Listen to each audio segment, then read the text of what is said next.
Glória a Deus. Meus irmãos, recebam a paz do Senhor. Amém. Amém. Glória a Deus. De pé, como estamos, abra sua Bíblia, o Evangelho de Marcos.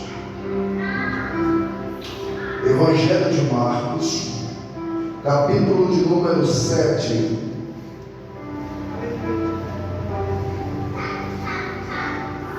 Capítulo de número 7, e o versículo de número 37. Vamos ler a partir do 34. Marcos, capítulo 7, versículo de número 34, diz assim o texto: Depois, erguendo os olhos aos céus, suspirou e disse: Éfata, que quer dizer, abre-te. Versículo 37 diz assim: Maravilharam-se soberanamente ou sobremaneira, dizendo: tudo ele tem feito esplendidamente bem. Tudo ele tem feito esplendidamente bem. Não somente fez ouvir o surdo, como também falar os mudos. Sente-se, por gentileza. Glória a Deus. Meus irmãos, Aleluia. eu quero agradecer a Jesus por mais uma oportunidade de poder pregar a palavra. Também o presbítero Nailson e toda a sua casa. Meus irmãos, nós estamos diante de um texto bíblico narrado por Marcos. E aqui está palavras de Jesus, um relato inédito e, como o texto diz, esplêndido. Foi o que Jesus fez nesse dia, nessa ocasião.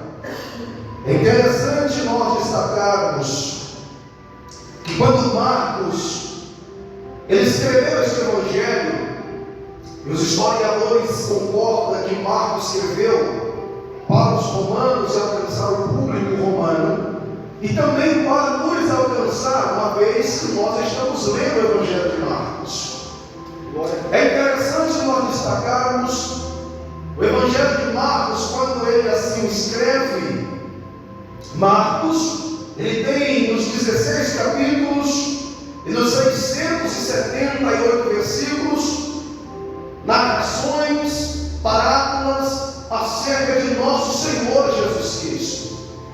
E é bem interessante, pois a descrição do Evangelho de Marcos é tido pelos historiadores como o primeiro evangelho a ser escrito, primeiro do que o Evangelho de Mateus, e também primeiro do que os demais evangelhos, como o de Lucas e também o do Evangelho de João. É interessante destacarmos que os historiadores, os grandes exegetas, eles vão comparar os 4 evangelhos com a profecia de Ezequiel, no capítulo de número 10, versículo de número 14, quando Ezequiel tem uma visão do querubim. Ezequiel ele vê uma primeira face como a face de um boi, a segunda face como a face de um homem, a terceira face como a face de um touro, e a quarta face como a face de um homem.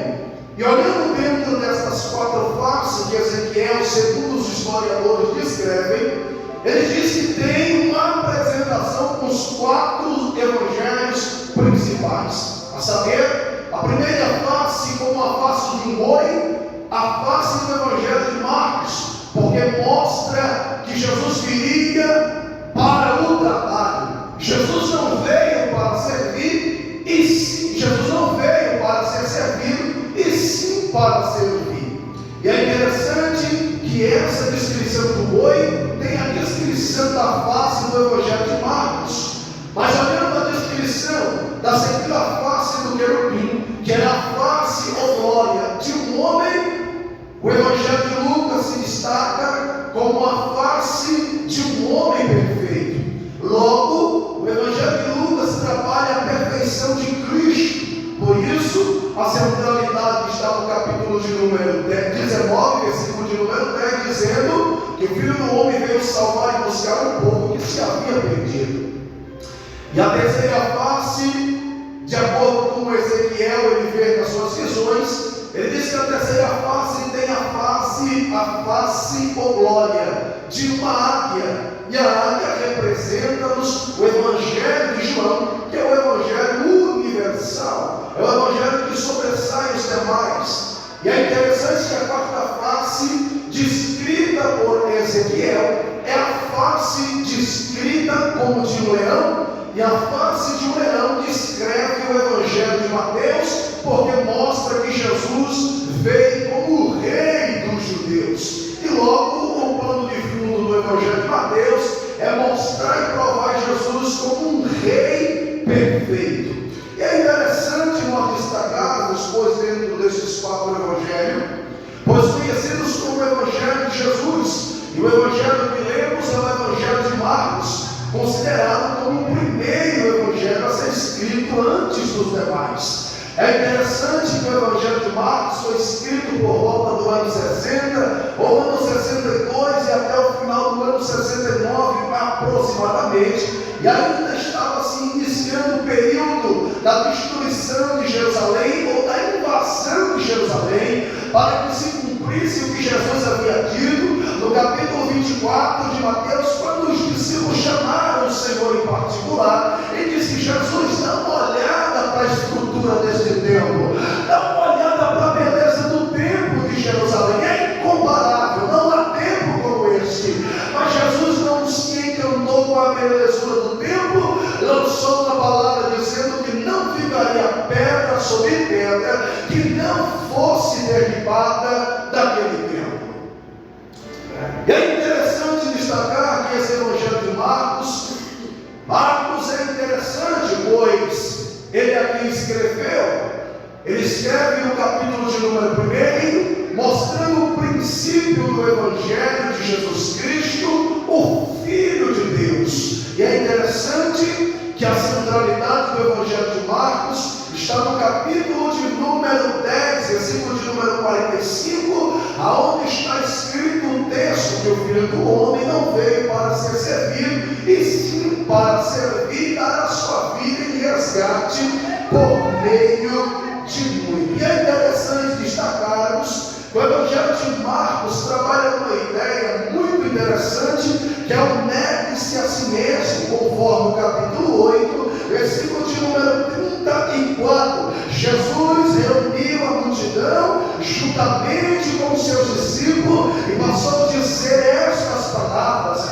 se alguém quiser vir após mim, negue-se a si mesmo e tome a sua cruz a si mesmo e siga-me. Quem quiser salvar a sua vida, perdê-la. E quem perder a sua vida por causa de Cristo e do Evangelho, achará. Jesus está dizendo para a multidão e os seus discípulos: glória, ainda que ele tenha chamado, ainda que ele tenha escolhido, ele disse: se quiser continuar e permanecer, negue-se a si mesmo e tome a sua cruz e siga-me. Se você perder a sua vida, você achou a vida em Cristo e no Evangelho.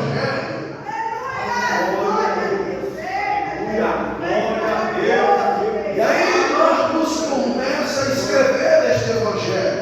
E é interessante que Atos, capítulo de número 12, versículo de número 12, quando a Bíblia descreve que quando o nosso irmão Pedro, estava preso na prisão, e a igreja fazia contínuas orações por ele, a Bíblia diz que após a libertação de Pedro, ele vai para a casa de uma irmã por nome de Maria, aonde estava ali reunido com o discípulo, e estava ali um moço por nome de João Marcos, e este é aquele a qual escreveu este Evangelho.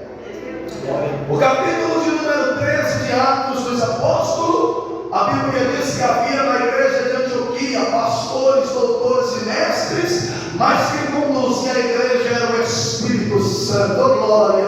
E ali estava o nosso irmão Saulo e o nosso irmão Barnabé, mas o Espírito que conduzia a igreja disse: separai para mim, para a obra que eu vos tenho chamado, a Saulo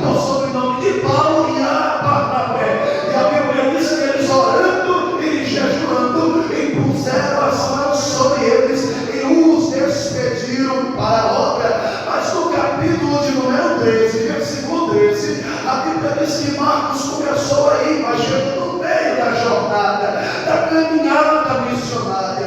Ele voltou para Jerusalém e Paulo e Barnabé seguiram em viagem, pregando a palavra de Deus, fazendo os milagres e os prodígios e maravilha, e o Senhor era com eles, confirmando a sua palavra, confirmando a sua palavra. Enquanto Paulo pregava, o Espírito confirmava a palavra.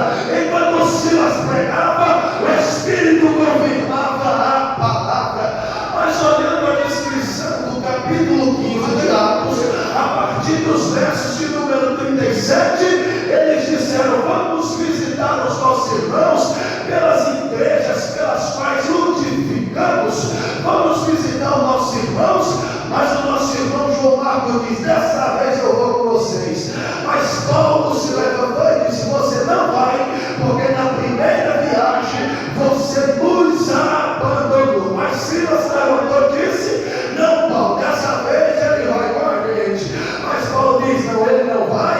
E pela primeira vez em Atos capítulo 15 houve uma grande briga, pela qual o Espírito separou no capítulo 13 Saulo e Barnabé. Mas, oh glória, mas se o irmão Barnabé disse: não, vamos levar João Marcos, vamos dar oportunidade para ele, dar oportunidade, para que o Espírito não separou, vai dar problema, dar briga, dar confusão. Tem que esperar o tempo que o Espírito capacitar, tem que esperar o tempo que o Espírito dizer: separe para mim, separe para mim, porque eu tenho uma grande obra para ele, eu tenho uma grande obra para ela, e nada vai dar errado. Mas no capítulo 13 eles brigaram, houve uma grande contenda. Mas é interessante que o Espírito que guia a igreja, o Espírito que conduz a igreja, foi quem apaziguou aquela briga, mas a obra não parou. Por isso, Neemias, quando estava edificando os muros, Sanbalat e Tobias se levantou e disse: Neemias, desça daí, por favor, eu preciso falar com você. Ele disse: não dá, eu já estou aqui em cima, não posso me descer a certo nível. Se você quiser, desculpa, porque eu estou numa grande obra e não posso parar. Aquele que me chamou, me capacitou e disse: continua, vai até o fim. Mas aí, olhando essa descrição, como houve uma contenda e o Espírito apaziguou, Barnabé vai tomar consigo João Marcos e vai seguir em viagem. E o nosso irmão Paulo vai tomar consigo um moço por nome de Barnabé, por nome de glória de Silas, e segue em viagem. Mas a obra não para. O que o Espírito fez com glória, com Barnabé e João Marcos, também fez com Paulo e também fez com Silas. Por isso que quando eles saíram em viagem missionária, a Bíblia diz que eles foram pegos, foram presos, porque pregaram no nome de Jesus, porque eles expulsaram o espírito maligno que estava sobre uma jovem, o espírito de aliviação, e por isso eles foram presos. Mas fique tranquilo, porque mesmo em prisão, onde tinha pessoas presas, onde tinha pessoas, oh glória, que estavam ali por causa da sociedade e por ter cometido algum erro, eles disseram: já que nós estamos aqui, Paulo, você disse, vamos aproveitar, não é o nosso fim ainda. Tu canta e nós entoamos hinos de adoração. E a Bíblia diz que por volta da meia-noite, enquanto eles cantavam e oravam, tremeram-se os alicerces, abalaram-se a estrutura, e eles foram soltos, as cadeias se quebraram e as prisões se abriram. Mas eles disseram: e agora? Vamos fugir? E ele disse: não, não fuja não, vamos continuar aqui. E os soldados se amedrontam, pensam em tirar a vida, e os irmãos gritam: não faça isso, não faça isso, porque hoje chegou a salvação em tua casa. E olhando dentro dessa descrição, o motivo da briga no capítulo de número 15 de Atos foi porque, olha, Colossenses, quando Paulo escreve no capítulo de número 4, versículo 10, é que o nosso irmão João Marcos era primo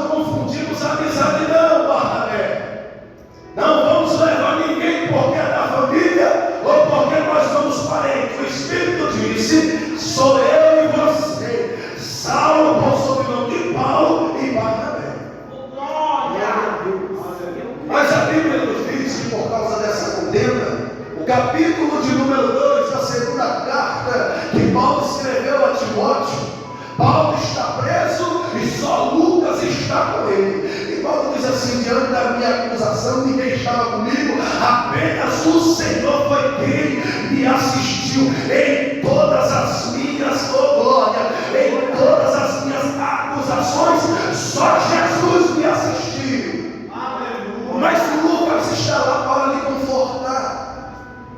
E quando Lucas chega lá, Lucas diz assim, Paulo diz assim: Lucas, já que tu está voltando para Jerusalém, me faz uma coisa, passa na casa do irmão Antônio lá, traga-me os meus livros e também os meus pergaminhos e traga-me, por favor, a carta.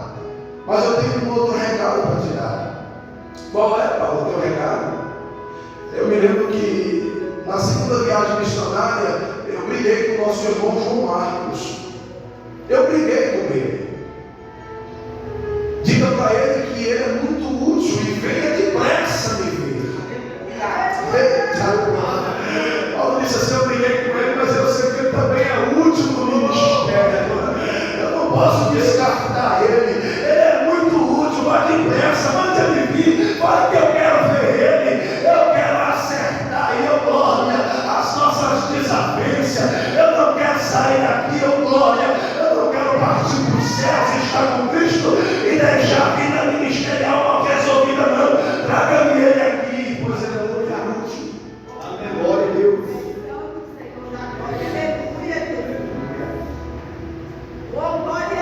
Olhando a descrição bíblica, a Bíblia chega a nos dizer que este moço João Marcos, ele era também conhecido, de acordo com a primeira epístola, capítulo 5 de Pedro. Pedro chega a dizer que quando ele estava escrevendo esta carta, engraçado aos irmãos que estavam espalhados por vários lugares e pelas diásporas, ele sentiu falta do João Marcos, que estava na Babilônia, por sobrenome de Babilônias, mas era a Roma que imperava na época. E ele escreve dizendo: o meu irmão João Marcos que está aí, o meu filho na fé, vos saúdam também.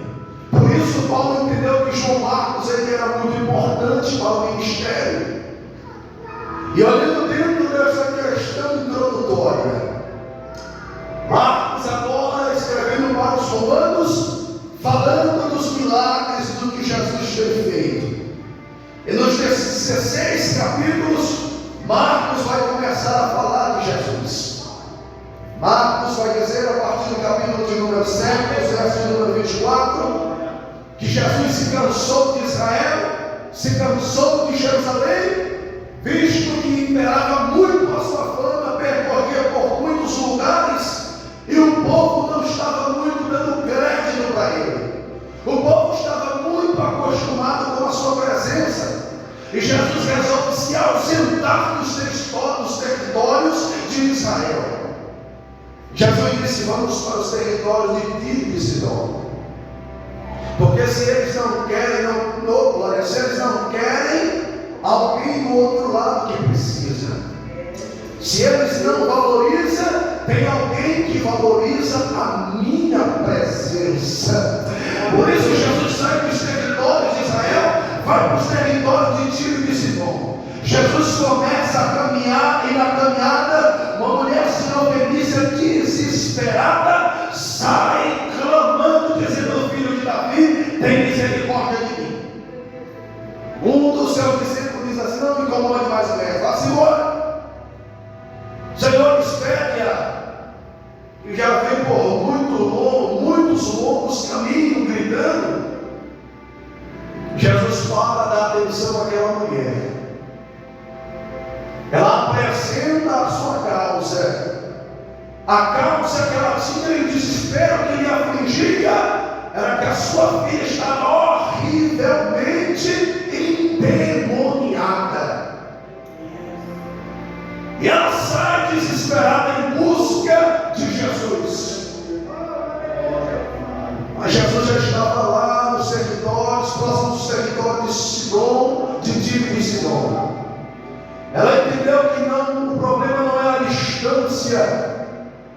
Ela entendeu que, oh glória, o seu desespero, ela entendeu que a sua aflição não se comparava até a chegada de Jesus. Ela precisou romper barreiras para chegar a Jesus. Ela teve que se esforçar para chegar aonde Jesus estava. E os discípulos ainda olhou e disse: despede ela, Senhor. Já vem por muitos longos caminhos gritando após nós. E Jesus disse: mulher, qual é a tua causa? Ela disse: a minha causa é o seguinte, eu não quero muita coisa não. É que eu acabei de sair da minha casa e a minha filha está horrivelmente endemoniada. Aí Jesus olha para ela assim: mas minha filha, não é isso pegar os panos e deitar os cachorrinhos? Ela disse: Senhor, até debaixo da mesa dos donos os cachorros comem das migalhas. Ela está dizendo: eu não vim até aqui, ô glória, para desistir. Não, se tiver uma migalha, eu vou sair satisfeita. E Jesus disse: mulher, grande é a tua fé, grande é a tua disposição, grande foi o teu, meu Deus, grande foi a tua busca, grande foi a tua persistência. E Jesus disse: eu não vi tamanha fé como a dessa mulher, a fé de romper barreira, a fé de ver o sobrenatural acontecer e dizer: eu vou, mas quando eu voltar, minha casa não vai estar da mesma forma, porque eu vou crendo, porque Ele vai fazer alguma coisa. Aleluia! E aí Jesus cura o filho daquela mulher, expulsando aquele demônio. Jesus está agora de novo nos territórios de Tiro, e depois ele foi para Sidom, próximo do mar da Galileia, onde ele atravessara, passou por Decápolis, várias cidades. Jesus estava passando com os seus discípulos, e quando Jesus chega nestas cidades, estava ali uma grande multidão em sua volta. Glória a Deus. Jesus chegou e já estava ali uma grande multidão precisando dele. Jesus chegou, ensinou e já estava ali uma multidão precisando dele. Enquanto a multidão lá em Israel procurava pão e peixe, milagre, cura e libertação, mas não dava a mínima para Jesus. Quando ele chega nesses territórios de Decápolis, ou glória, que ele atravessa o mar da Galileia e chega, ali já estava uma grande multidão de pessoas necessitando dele. E a Bíblia diz que trouxeram um moço. Trouxeram um moço surdo, gago, e suplicaram-lhe a Jesus para que o Senhor pusesse apenas as mãos sobre eles. Oh, glória a Deus!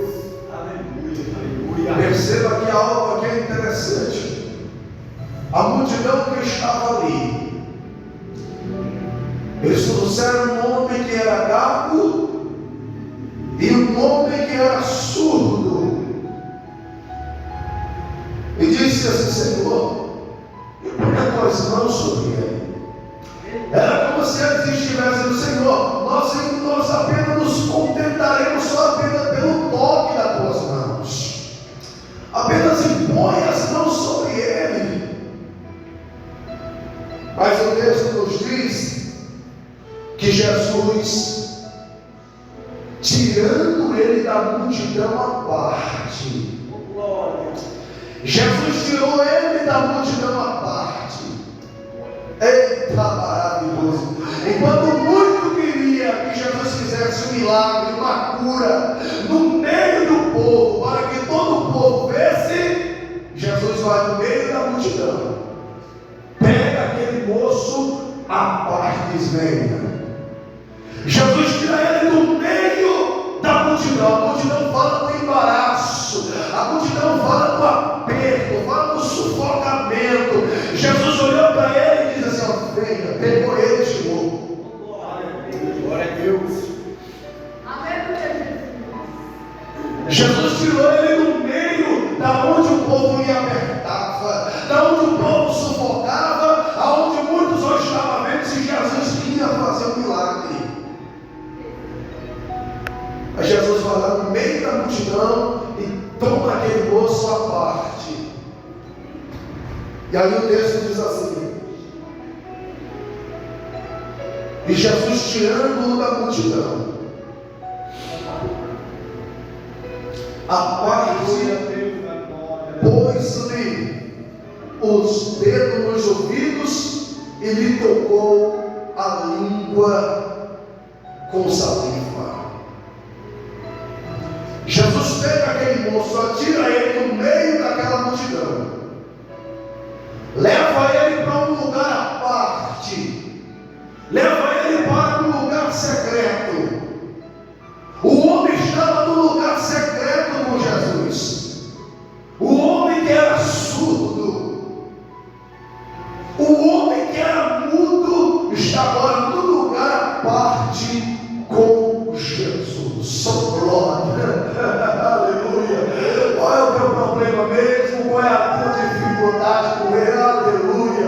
Quando ele nos tira da multidão, do lugar do embaraço, e nos coloca no lugar à parte, pode ter certeza que ele quer fazer alguma coisa. Ele quer fazer alguma coisa. Aleluia. Louvado seja o seu nome. Glória a Deus. Aí Jesus vai tocar os dedos nos ouvidos daquele homem. Jesus vai tocar na ponta da língua daquele homem.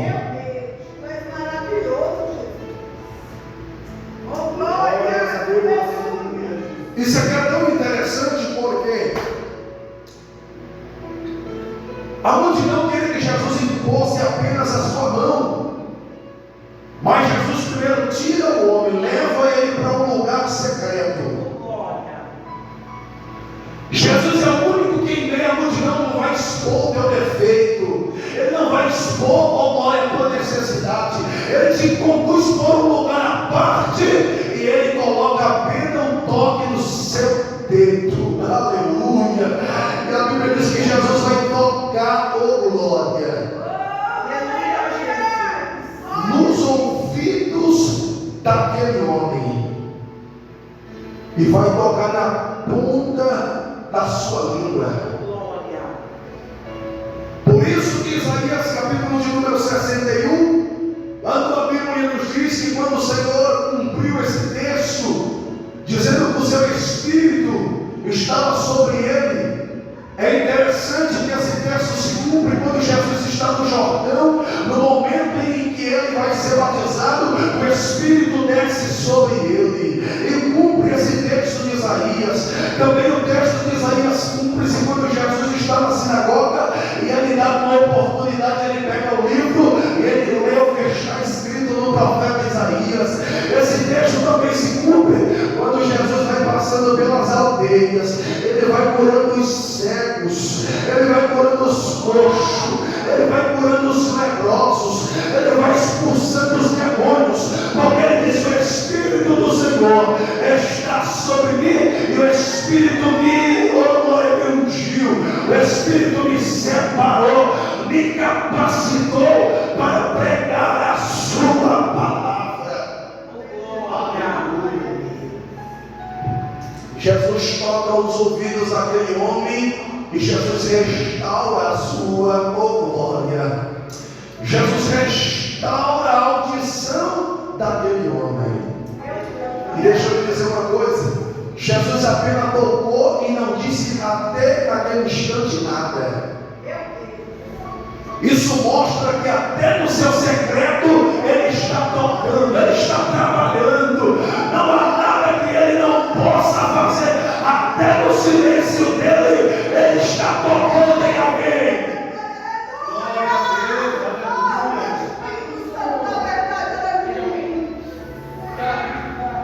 Não é não, meu jovem? Até no silêncio dele. Jesus via que aquele homem tinha uma enfermidade, mas no lugar secreto, Jesus apenas colocou a ponta do dedo, oh glória. Ele não disse palavra, ele não disse revelação nenhuma, ele não expôs o problema daquele homem, mas ele foi lá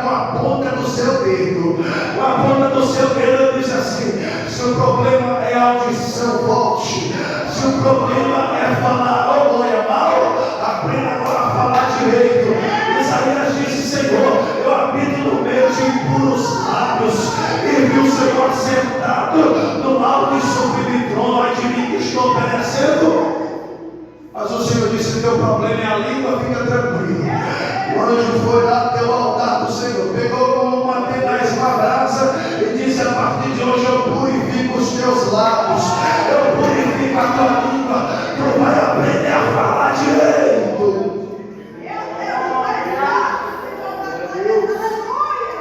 Tu vai aprender a falar direito, tu vai aprender a falar da mensagem. Eita, é por isso que quando Jesus tocou na ponta dos ouvidos, ele diz: agora tua audição vai voltar, tu vai voltar a ouvir a voz do céu, tu vai voltar a ouvir Deus falar, tu vai voltar a ouvir a voz do Espírito Santo, você vai voltar a ouvir a voz, você vai voltar a ouvir a voz.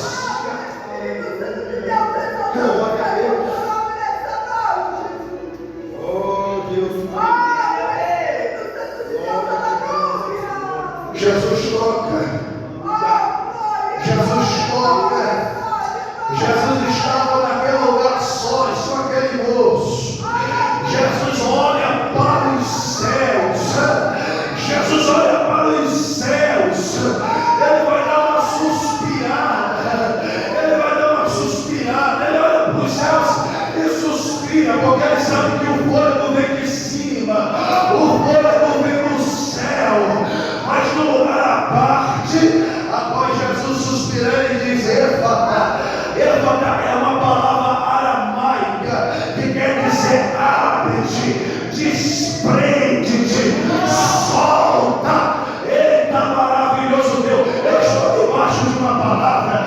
Deixa eu te dizer uma coisa: Jesus te conduziu a um lugar à parte, a um lugar secreto, para dizer o que estava preso, o que estava amarrado. Ele está dizendo: eu te tiro da multidão é hoje, eu te toco no lugar da enfermidade, eu te toco no lugar que estava ferido. Jesus disse: eu te tiro da multidão para te tirar do lugar, ó glória, onde ninguém precisa ver o teu milagre, ninguém precisa ver o que ele vai fazer. Mas eu disse: tranquilo. Éfata, Éfata, que é a dependência do céu, é a desprendição da terra, é dizer para a terra: a partir de hoje tu não me prende, tu não me segura. Eita, Jesus disse: moço, tu vai aprender a falar direito. Se tu falava com defeito, se tu falava com deformidade, Éfata na sua vida, Éfata na sua vida. Glória a Deus. Jesus fez com ele algo inédito. Jesus fez com ele algo inédito. Oh, glória. O inédito de Deus vai te surpreender. Ele está dizendo: eu te levo para um lugar à parte, eu te levo para um lugar só para te tocar, só para mostrar para você que a partir de hoje o Éfata, o que te prendia, o que te segurava, o que te fazia te travar, vai ser destravado na sua vida. Aleluia. Glória a Deus. Eita, Jesus maravilhoso. Jesus disse: Éfata. Glória a Deus. Jesus disse: Éfata. Palavras de Jesus é irrevogável. E nem se foi ele, meu Deus, a sua palavra é irrevogável. Se Jesus liberou a palavra, não há capeta, não há demônio, não há sexta-feira 13 que possa revogar a palavra.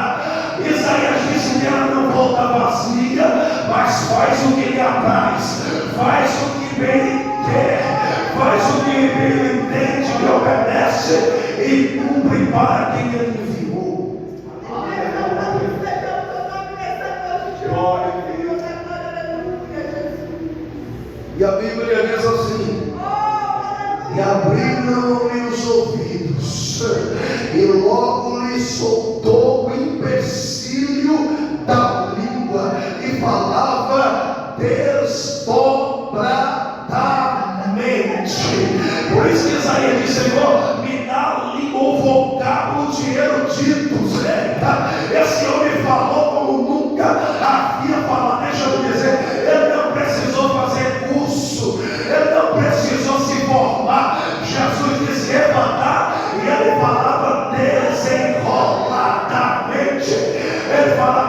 desenroladamente.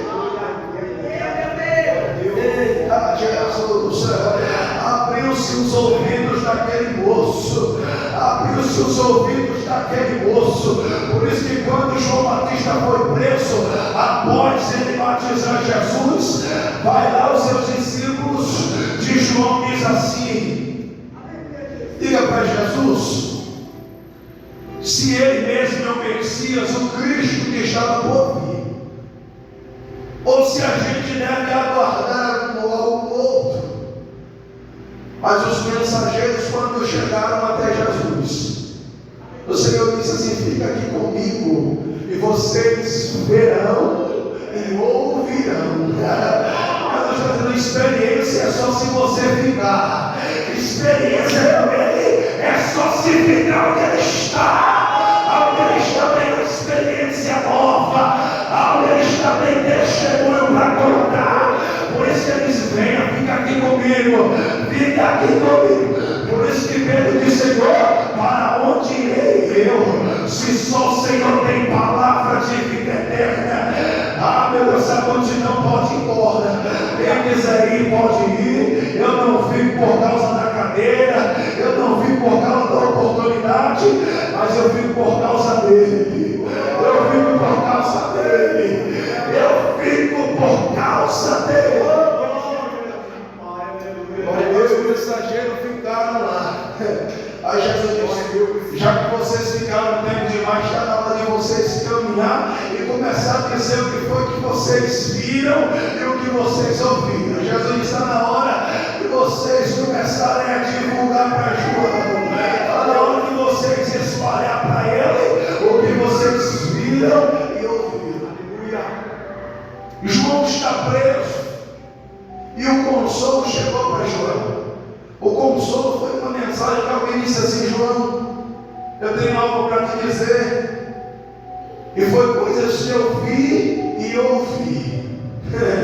Foi coisas que eu vi e ouvi. E João disse: olha, ele disse: olha, João, sabe Jesus que tu acabou de batizar no deserto, e tu batizou no deserto da Judéia, lá no Jordão? Sei ele mesmo. Então ele disse: fica aqui um pouco comigo e vocês vão ver. E eu comecei a ver, João, que quando ele estava passando, pessoas eram curadas, enfermidades que eram glória para a morte, Jesus curava. Pessoas, João, era até desenganada pelos médicos, mas quando ele passava, a enfermidade respeitava ele, porque ele é a cura. Pessoas que estavam, oh glória, possessa, os espíritos malignos, João, começou a se retirar, João. E aí olha aqui,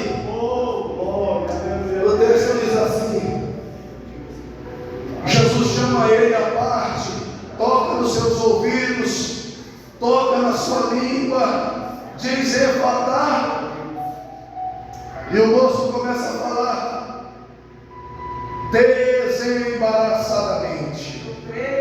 Glória a Deus. Aí Jesus olha para ele e ordena, dizendo: não conte a ninguém não. Mas o texto diz assim: e contudo, quanto mais recomendava, tanto mais ele o divulgava. Jesus disse assim: não espalhe por aí. Ele disse: não dá, é impossível. Alguém vai chegar e alguém vai ter que me ver. Alguém vai ter que me ouvir falar perfeitamente. Aleluia! Alguém vai ter que me ver e dizer assim: não é que ele fala perfeitamente, não é que ele está mesmo ouvindo a voz de Deus. Eita, alguém vai passar a dar crédito na tua mensagem, alguém vai dar crédito no teu testemunho. Glória a Deus. Glória a Deus. Aí o texto que nós lemos diz assim: maravilhavam-se soberanamente, dizendo: tudo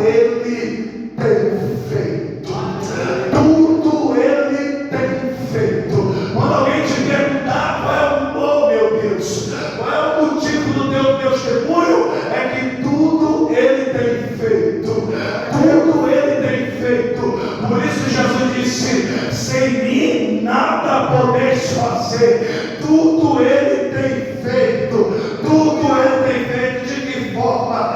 Ah, meu Deus, esplendidamente. Outras traduções diz regaladamente. Tudo Ele tem feito.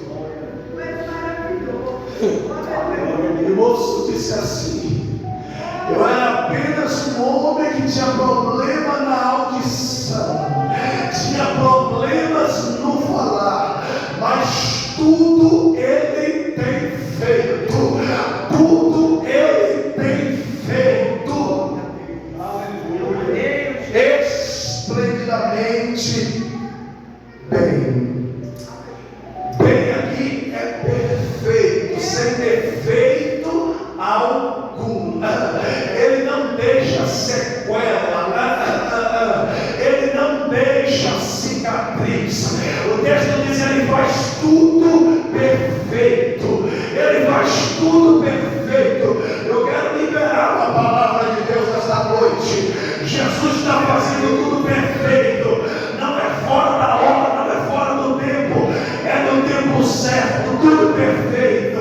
É por isso que alguém olha e diz assim: parece que está tudo torto, parece que está dando tudo errado. Não, Ele está vindo na contramão para te dizer: eu estou fazendo perfeito, eu estou fazendo regaladamente tudo bem.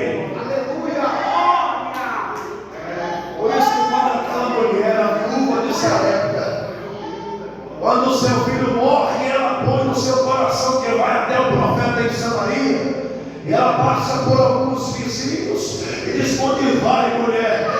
Ou é que não está? Ela diz: não, vai tudo bem, vai tudo bem, porque Ele está fazendo tudo perfeito, Ele está fazendo tudo perfeito, esplendidamente. Ele não somente faz os surdos ouvir, mas também Ele faz o mudo falar. Jesus fala por lábios de mudo, mas também faz o mudo falar. Eita Jesus, Ele está maravilhoso, Deus. Ele fala por lábios de mudo, mas também faz o mudo falar esplendidamente. É assim que eu agradeço a minha oportunidade.